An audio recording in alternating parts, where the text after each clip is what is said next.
here we are in Long Night. I am recording this a little bit ahead of time, but throughout October I wanted to do a few horror games, and this is a small indie title that was made by a dev team, I don't know if they were French or Canadian. Key thing is, English is not their first language, so yeah. Anyway, I'm going to go ahead and push start. I am going to do a new game. It's a pretty brief game, so this may be somewhere between 2 to 3 parts, depending on how fast I can get through things. And before I start this, I'm going to go ahead and warn you that during the story segments, you're going to need to pause to read because the text flies by. So on that note, let's begin.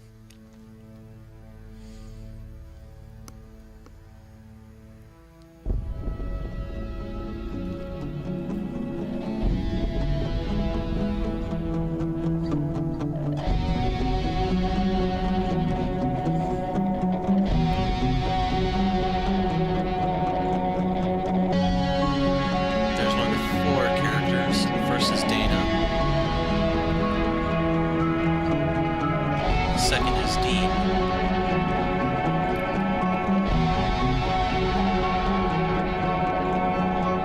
Number 3, Dewey. And the one you're playing as is number 4, David.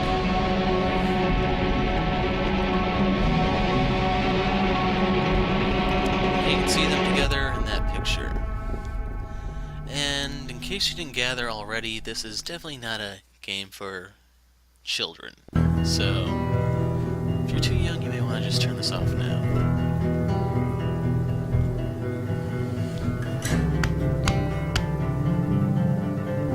And you can see how fast the text flies.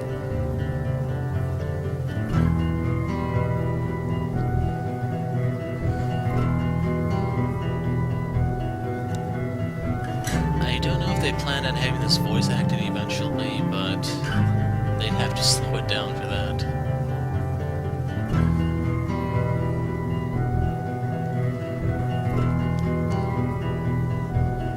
And here's how things get set into motion.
So right here is your little tutorial. Use the left analog stick to move if you're using a controller. Right trigger or bumper allows you to sprint.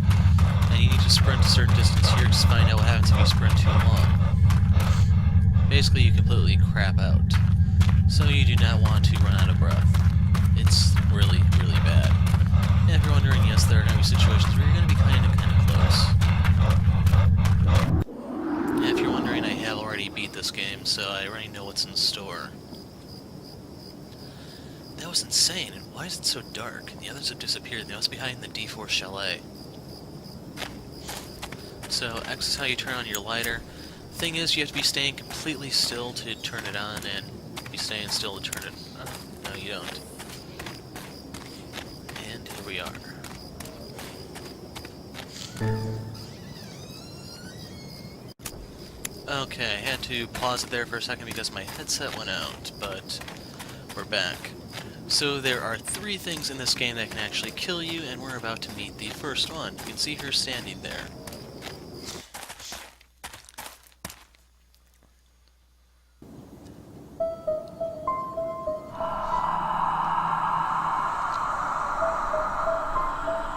Bleeding from the eyes, that's usually a bad sign. Now, here's where the game has one of its problems.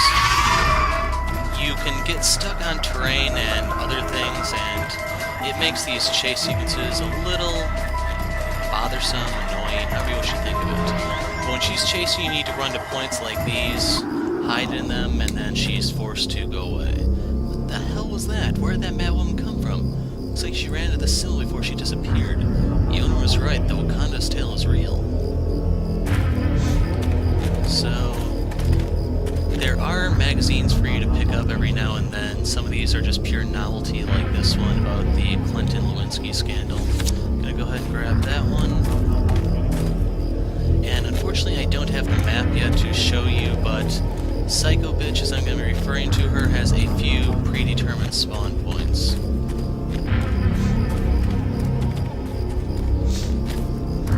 Okay, right here is the save point.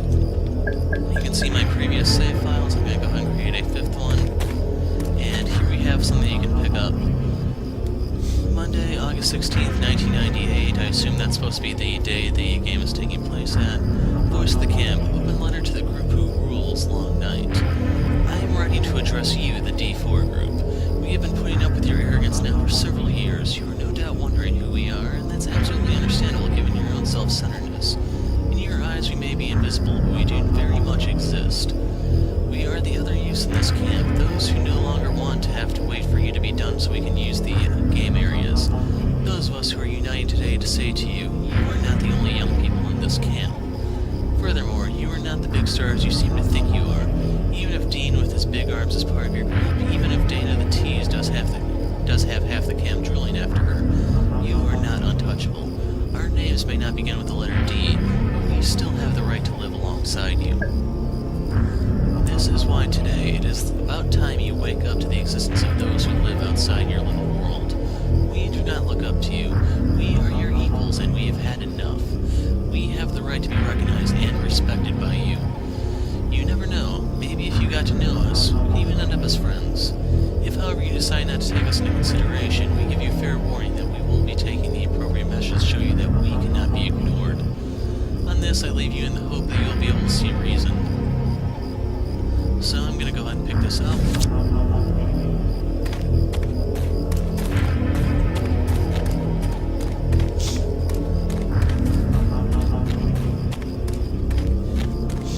And over here we have a little bit of an acid trip. It can't be real. I think I'm going to lose the control. Yeah, so right there you can get your reminder that the people who make this game are not native English speakers. I need to find something to calm me down. So that's a tip to his inhaler. And here you can actually see the thing reaching out. So I'm not entirely sure what this is exactly, but there is something here for you to pick up. The Tale of Asha. Asha was a young Native American girl who fell gravely ill. Her body was overcome with convulsions and her spirit fell into madness. The tribe's shaman, who was also her lover, worried about his loved ones and unable to heal her, got the idea into his head that the young one's body should be burned to prevent the evil spirits from taking over Asha's loved ones, starting with them. Quickly, a funeral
actually going to go ahead and enter the cabin. Main reason for this being is I simply want the map inside.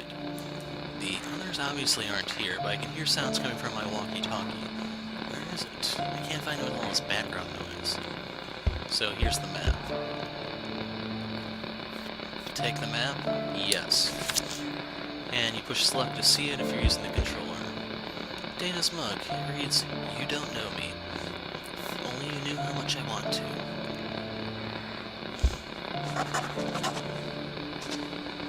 Looks like Diego's dead. Poor thing. Dewey will never get over it. And I don't exactly know if this is supposed to be a reference to something, but you'll find were-possum stuff all over. It's supposed to be a movie, things along those lines. I remember the day when I agreed to go watch this movie with Dewey.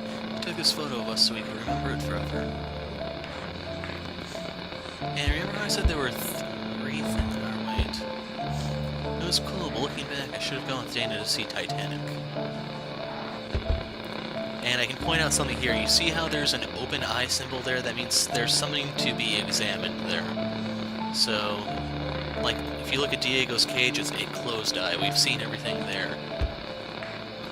A few days after the film, Dewey introduced us to a member of the D4 family, his smelly pet Diego. And right there you can see now it's closed. So I mentioned there are 3 things that can kill you, with number 1 being out roaming about. Number 2 is over here. You see that hole in the floor? If you look inside of it, there's a beholder-type monster that will drag you in and kill you. You'll find out the significance of that monster in this video. I know a lot of people actually miss that part, but I'll make sure to cover it. Most comfortable place in the whole room, but also the place Dean keeps for himself. This game is really weird. I wonder where it's been in the chalet this whole time. And for those of you who aren't familiar with Jumanji, check out the movie and you'll understand that game. The game is just starting. It's Dewey's turn to play. Hint, hint, hint.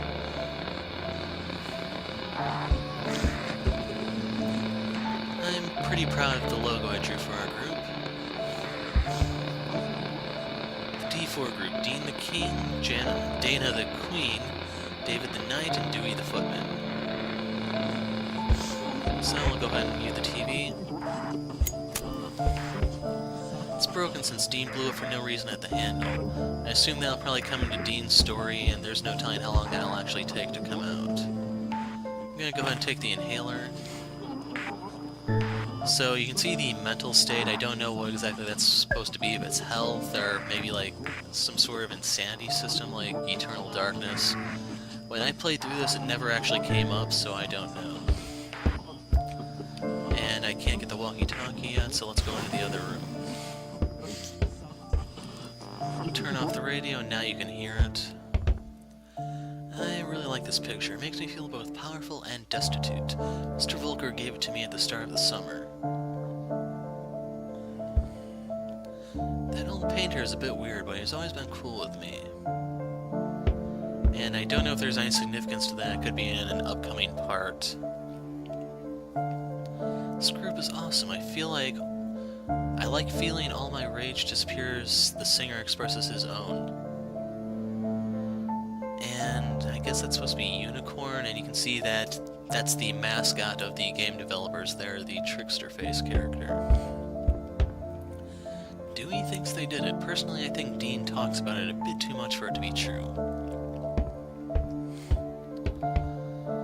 I've always wanted to know what Dana is hiding in the suitcase. Open it? No way, she stole the owner's key. Take the owner's key. So if you actually want to know the background story of what's going on here, you need this key. There's a puzzle inside which I'll solve, if not in this video, then in the next one. One of Dana's thongs. Now that's something I wouldn't mind keeping. And kind of looks like that was written on there in pen. I don't know if this will come into play for her story, but don't really need it.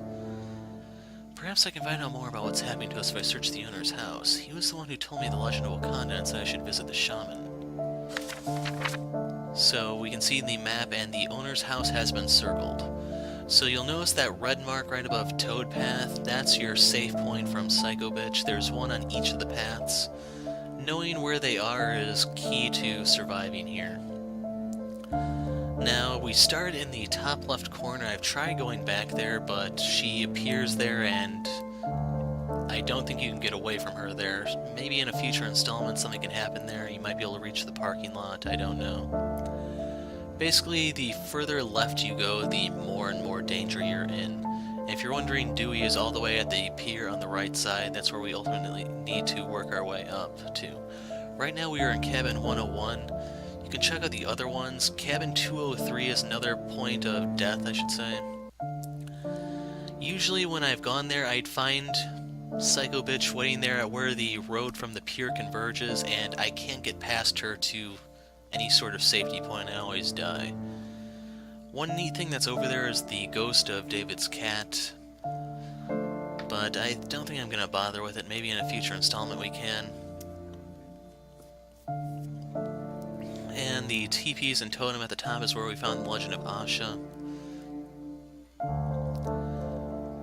And one thing I can talk about is you'll notice the sanitary thing in the bottom left corner. That's one of the areas that's featured in the demo, but it's not accessible in this build unless you can get to it from the left side. From the right side it's blocked off, and like I said, if you go too far left, basically the lady in white, Psycho Bitch, will appear and you can't get out. So, now we need to get the walkie-talkie and we can begin advancing the story.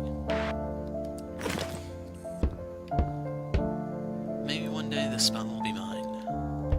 So apparently not all is well within the D4 group. Someone please. Dewey, is that you? Are you receiving me? David, I'm glad to hear your voice. Me too. Something weird's going on here. This madwoman, she... Dewey, what's going on? There's water everywhere. She's coming right at me. The lunatics found you? Run, Dewey, run. I'm too scared. I can't.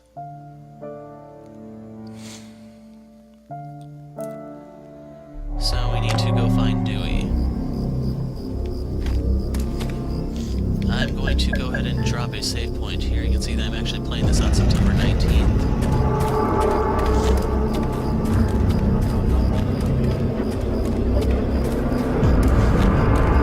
And I don't know if hiding here resets her spawns or not, but we need to get to the owner's cabin. She's going to spawn somewhere over here. We need to run right back.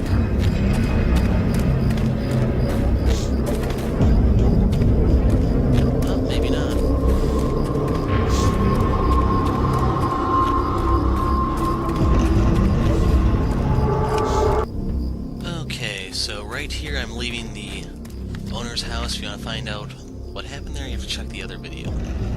Key thing here is, for a little while I'm going to be doing post-commentary. The audio file here is corrupted, so luckily I did stop while I was inside of there and create a separate save point, as you'll see in a moment. So the audio up to this point is live, and after a certain point near the end it will be going back to live. But for now, I'll be dealing with post-commentary. So right here we need to work our way down to 303 and ultimately the bottom route. Right here, apparently I was being chased. I don't have sound while I'm doing the post-commentary, but right here Psycho Bitch is going to wait to try to ambush you, so if you're on guard you'll be fine. If not, she may get you due to the camera angle change. One of the drawbacks to the game, but indie game, $5, yeah. Right here I'm taking a look at the map to try to remember where the safe point is on the wolf path. I'm trying to remember if it's by 201 or 202, because she's going to appear behind us when we actually go down there. Since I couldn't remember offhand, I decided to play it safe and run back, and here you can actually see the save point that I had beforehand. I accidentally go into the chalet. Right there you can see the camp owner's cabin, and just like that we're through. So I don't know if it's a good sign or a bad sign that I didn't record this all in one sitting, because I may have to do post-commentary for the entire thing instead of just an in-between section. So right there, she's behind us. I remember the safe point is right there. We can crouch down, and she is gone. So right there, the map updated, and right here I just wanted to show off that the map is kind of like Silent Hill, where it'll update and even uses the same shorthand as far as I know. You can see the scribbled line there to signify you can't go into 201. And we need to get down to the snake path to unlock the shortcut.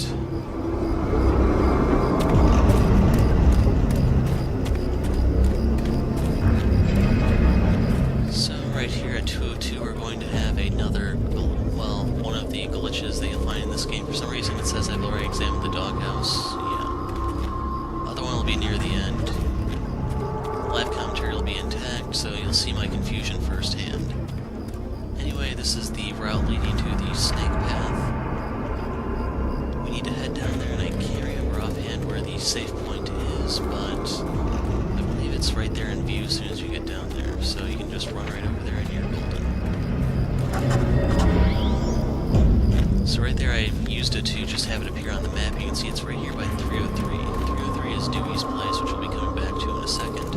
There's a save point right here, which I go ahead and use because Psycho Bitch is going to be appearing in front of me. As far as I can tell, she always spawns there. She can spawn there multiple times, but for now we're just getting out of the way. And there is a journal over by where she was. I am not going to be reading that out loud because I'm not going to be able to see the text on my screen. It's low resolution and smaller than your guys' screen, so you will have to either pause and read it or read it to yourselves. I do go through this slowly so you can check it out. Basically, it's about a Russian who came to the US when the Soviet Union fell and can't quite adapt to the situation.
very, very inconsistently loud, so I turned it down for this segment. Basically what you have to do is you have to navigate this dark part through the snake path. You can try on your lighter if you need to see, but unfortunately this is a lot darker in the recording than it actually was in my screen for some reason. But the whole reason we're going over here is that it's going to open up a shortcut to make it a lot safer and easier to navigate the final part of the game. So right here you get a gate that's locked from the other side. If you come to it from this side you can unlock it, and then all you have to do is just go to the side and you can meet Dewey. Right there I'm dropping a save, and we just head over to the side, and lo and behold, there's Dewey.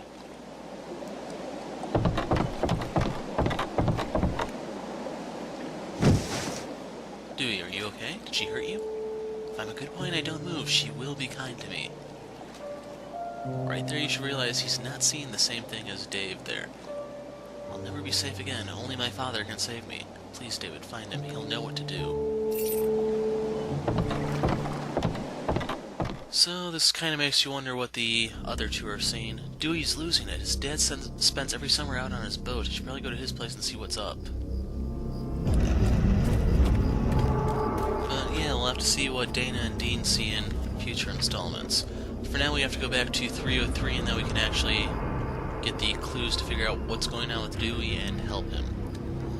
So if you don't use the shortcut, you have to navigate your way all the way back through the camp, dealing with Psycho Bitch as she pops up. This way is just safer, easier, etc., and I recommend this route over the others. Once again, sorry about the darkness, and we just have to get to 303, and then things will be slightly better.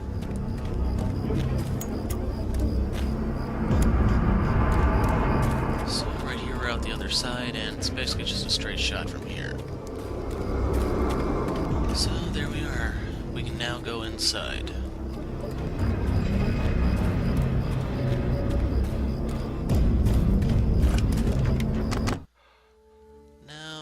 Where you start to understand what exactly is going on with Dewey.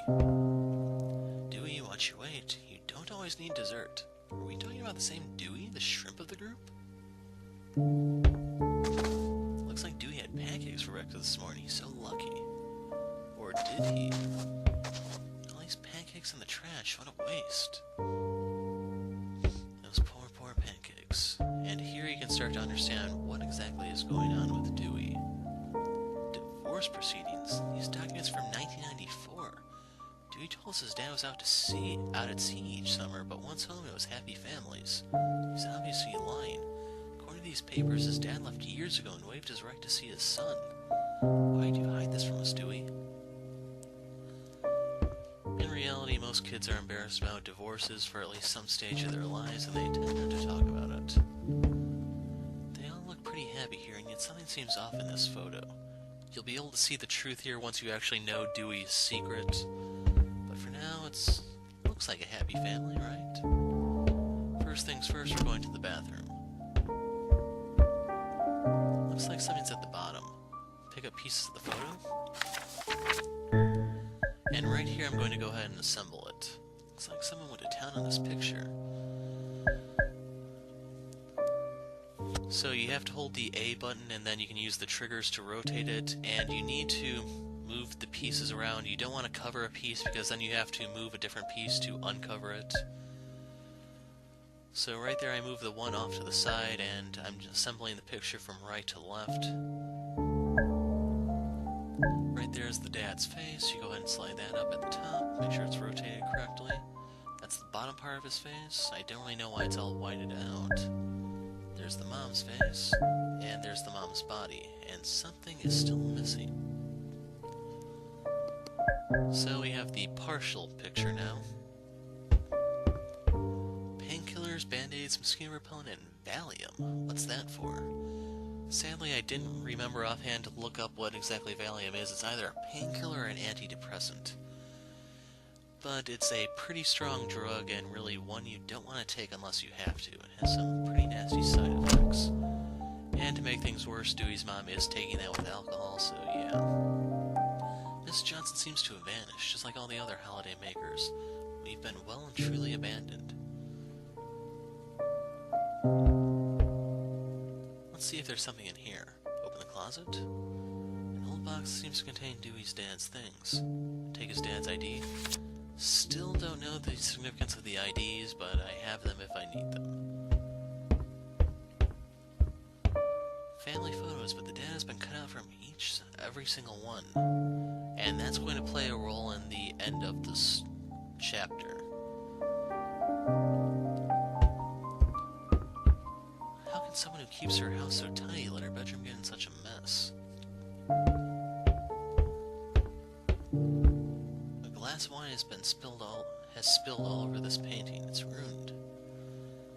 At first you'd think it's blood, but in the end we actually have nothing to actually suggest that. Could actually be wine.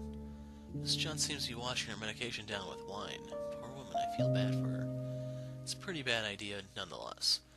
As for the clock there, I believe that's a red herring. I don't really know if there's any more significance to it. The numbers 23 and 42. 42, of course, being significant because of hitchhikers, but don't know the significance of the 23. I don't know if that's that number from the Jim Carrey movie or something, but could be a reference to that. Shouldn't go rooting through her purse. Miss Johnson might keep some information about Dewey's dad in here. Take the purse. Miss Johnson's purse. I will find something in it. So we found the last piece of the picture. And now I'm going to go for that note. But there are quite a few movie references in this game. You'll find a lot of them in the other video. May 1st, 1983, my dearest Rose. Writing to you from the ocean, my home of several months now, to tell you that I miss you. I can't stop thinking about our night together on the beach before I left. Most of all, I remember your laughter, which even today keeps me company and soothes me. It's the first time I felt something so strong for anybody. I wanted you to know. For the last few days, I haven't been able to stop thinking about the idea that we're made for one another, that our chemistry is not nearly the result of luck, but the work of destiny. My bunkmate is sick of hearing about the pretty Rose who has stolen my heart. Tells me I should ask for your hand in marriage and give him some peace and quiet. First I thought he was being stupid, but he likes the idea. Of course, I'm sure that when you read these lines, you'll think I'm mad, desperate, or simply haven't thought this through. But you should feel the same about me. Remember that I want to love you until the end of time, to have beautiful children with you and watch them grow up in our home filled with love. And if after all that you still doubt my feelings for you, remember that right now I feel about you the way Johnny felt about Jude. My heart burns, burns, burns for my golden-haired mermaid. Miss Rose Peterson, will you be my wife? I anxiously await your reply. All my love, Adrian. So I don't actually know what caused the divorce. It was some sort of infidelity, or if his mother just went psycho, or what. Happy family. I've never seen Dewey looking so chilled. And if you look at the picture, there is your password for the upcoming puzzle. So the date is August 15th, 1993. The thing you simply need to know is the month and the year, so 0893. Right there I'm commenting about how the ones look kind of weird to me, but whatever. So we now have a code, but where is the lock? So there's one place left to explore in this place. For Dewey's room, I need the lighter to see. Light up the aquarium. That allows you to examine the Polaroid camera here. Dewey's old Polaroid. He never goes anywhere without it. It can get really irritating at times. How many kids these days don't even know what those are? Pick up the ID? Yes. Turn on the lamp? Yes. Wow, cool poster. Were Possum vs. Ultima Shark. I want one. And the Ultima Shark is going to be coming up in a little bit, so look forward to it. If you want a hint, remember how I said there are 3 things that can kill you? We found 2. What could be the 3rd one? And when you examine this, this is where things will start falling into place about what exactly is going on in this place. Were Possum drawings, notably one where the beast is strangling the beauty. Creepy.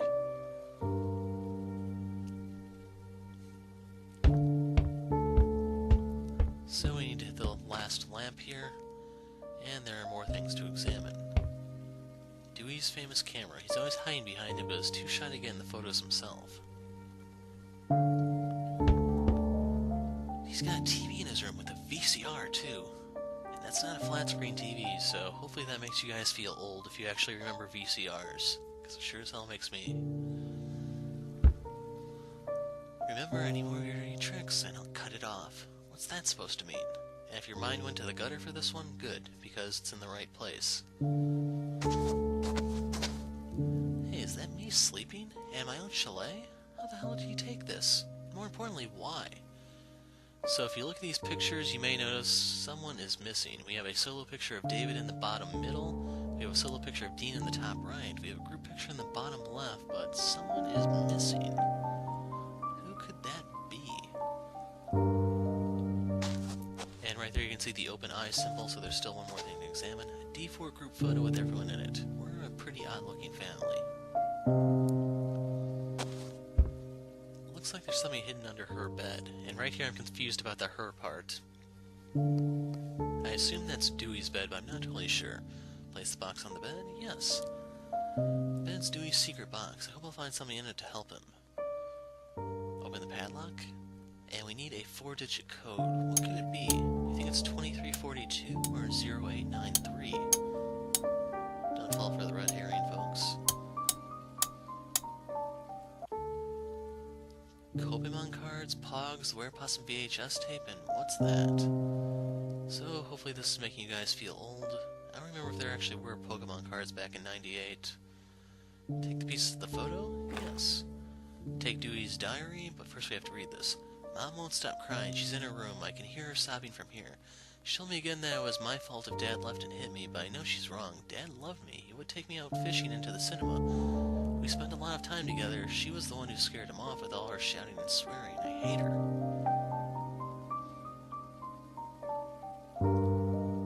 And I went through that kind of fast. Mom apologized for all the horrible things she said and gave me a big hug. She's still unwell. I'm going to run her a nice bath and make sure she gets her medication. I hope that'll help. If Dad were here, he'd know what to do. He always knew how to calm her down. I wonder where you are right now. Do you ever think of me, Dad? Mom went rooting through my room again while I was in the shower. She found a photo of Dana and thought she was my girlfriend. She totally lost it and threatened to cut it off if I didn't stop getting up to my dirty tricks. She said I'm just like my father, another jerk, just waiting to abandon her. Mom came to ask me questions about the D4 group. I have to choose my words carefully when I talk about my friends, especially Dana. Mom gets angry very quickly when I say nice things about them. Not complaining, they are the only people my age she lets me see. Ever since I met them 4 summers ago, I felt alive again. When we come home after the vacation, I'm not allowed to play outside and I don't have any friends. It's a shame that she can't seem to understand that I need space from her from time to time. When I'm with my friends in the D4 group, I feel like I don't have to worry about her or her problems, or Dad's absence anymore. Mom has had another meltdown after throwing the pancakes in the trash. She took all of Dad's belongings and threw them away too. Once more, she showed me the divorce papers so I could understand that he abandoned us like the coward he is, and that he wanted absolutely nothing to do with us. But I don't believe her, and I made sure she knew. As punishment, she tore up the family photo I kept on my desk. If she thinks she's destroyed all my mementos, she's wrong. I managed to save some fragments of my father that I'm going to hide where she can't find them. She'll never be able to keep us apart. I might not be able to bring him his dad, but maybe these photos will help. After all, Dewey went to a lot of trouble to hide them from his mom. So with that, we can start piecing everything together, and now you can understand the truth behind the pictures. Let's go ahead and take a look. And now you can see the truth.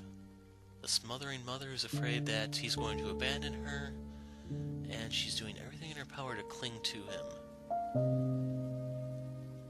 And sadly, you can no longer see that image once you click off it the first time, so if you want to see it, you have to go back.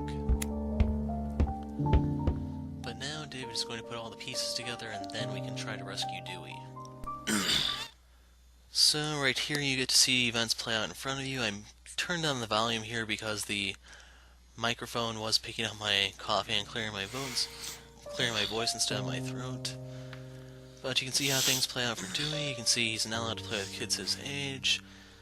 Up here's a part I had to cut out, but here's the meltdown.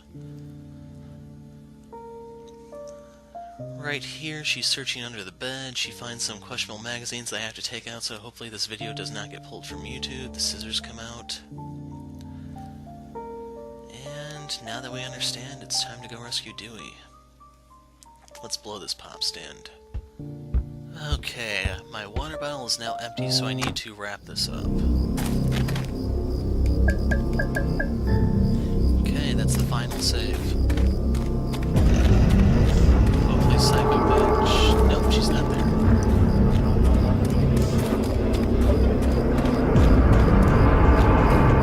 And now we have to deal with one of the parts of the game that is a little annoying.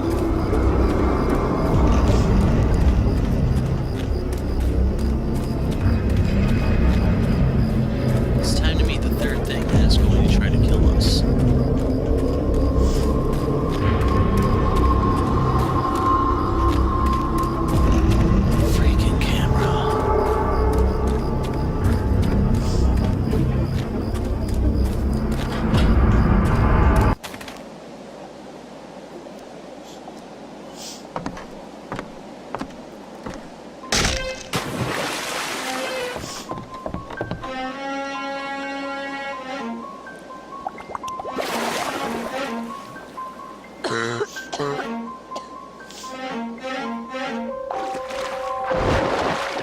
And there's multiple shark.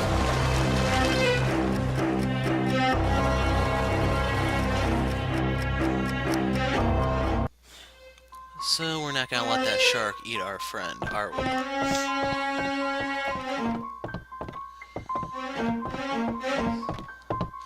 So the shark itself is weak to light. In order to pass through these segments without getting eaten by the shark, you need to put the beam of light on it to paralyze it. Sometimes it doesn't always work and the shark gets out a little early, which is why I'm not exactly a fan of this part, and then getting across is not quite guaranteed. And that is actually kind of important, because there's supposed to be some imagery there that hopefully doesn't fly too far over your heads. And hopefully doesn't set off any flags on YouTube.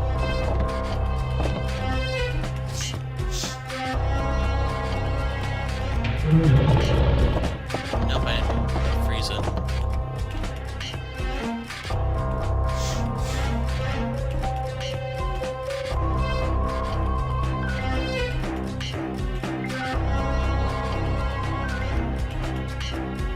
There you are. Yes, he's frozen.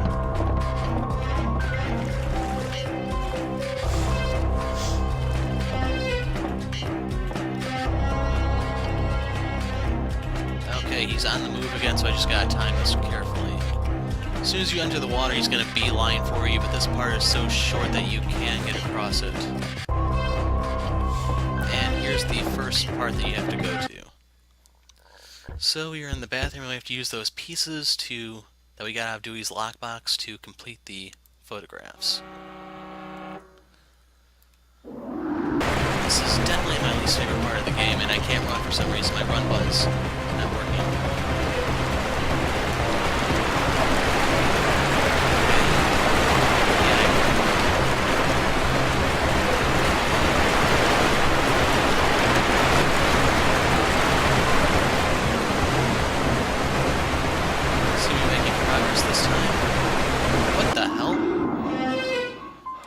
Okay, so that's an example how glitchy this thing can be.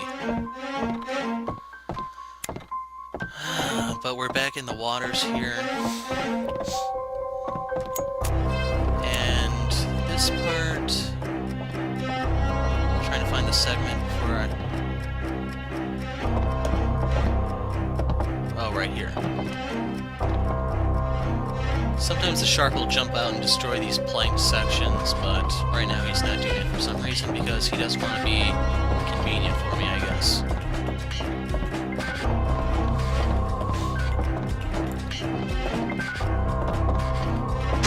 See right there. If you're wondering if you fall in the water, it's instant death. You can only deal with the shallow stuff. So we need to reach the next door. And we're not going that way.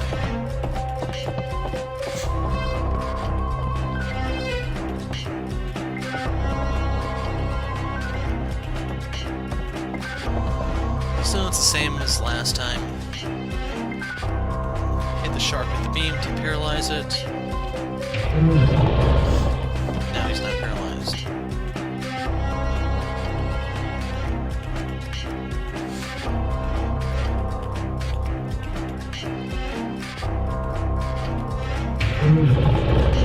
Okay, right there we have a nice clear view of him.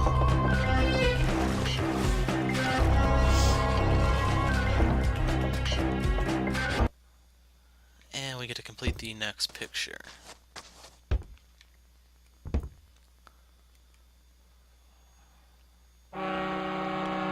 So we hear the foghorn once again, and this time we have to get through a bit of a maze. So certain tiles you can walk on, certain ones you can't.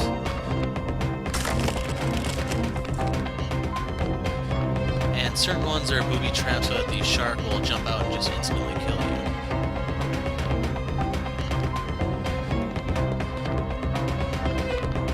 So the tile up above for me is one of the booby trapped ones. You have to take this indirect path to get through.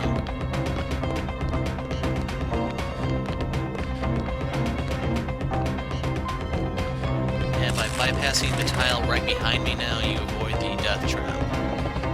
I think there are actually just two tiles that are trapped, but if you try to take the short way across, the shark kills you. Okay, over here is the... yeah, it's just the anchor. So we have to go back part of the way that we just did, but we need to go past where we were. And I believe this requires getting the shark again. I have had the game glitch out here where the shark simply wouldn't spawn. You just have to commit suicide to get him to spawn. Hopefully we don't have that problem this time.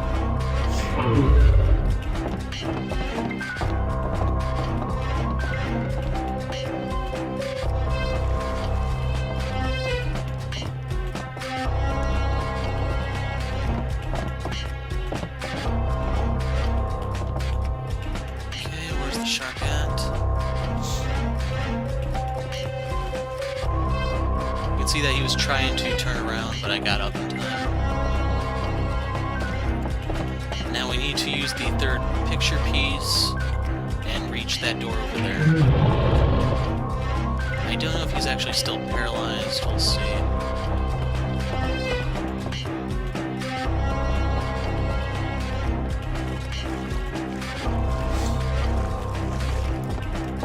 Just barely made it.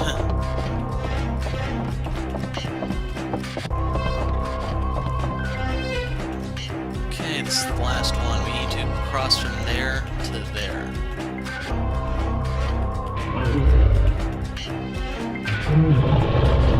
No, he's not paralyzed.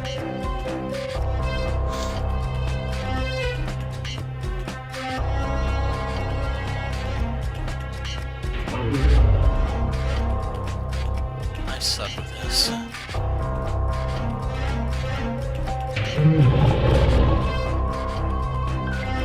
Seeing him.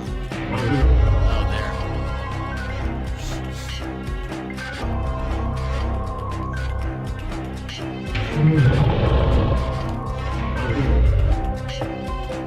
No, he's not paralyzed. Or yes, he was.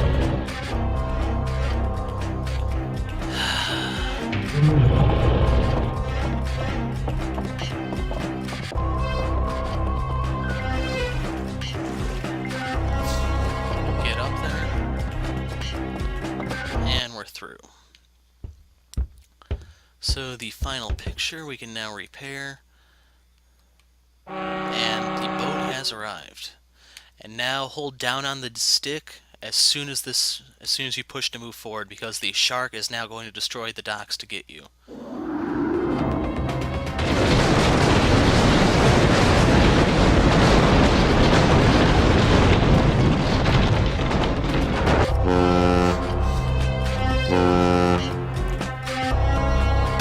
Shark jumped on board, and you know what you have to do.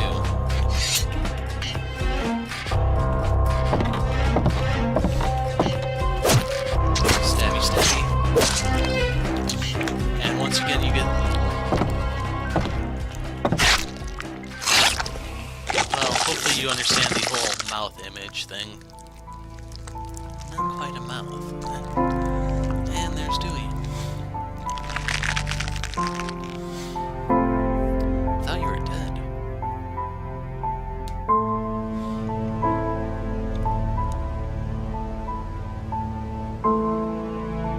Dewey, can you hear me? Where are you going? Wait for me. I feel fine now. Dewey, what's happening to you? He evaporated. How is that even possible? I can't take any more of this. Yes, that's the end. It does end as abruptly as that. It does not save your game, so I don't know if anything carries over to the next part. If there's actually any merit to collecting any of those IDs, going through the hassle of those, etc., etc. And like I said, there is no ETA on the second chapter just yet, but hopefully there's a little bit more to it than the first one. Anyway, I'll post any thoughts and observations and additional information about the game in the description. I'm the Hero of Light. Thanks for watching, and goodbye.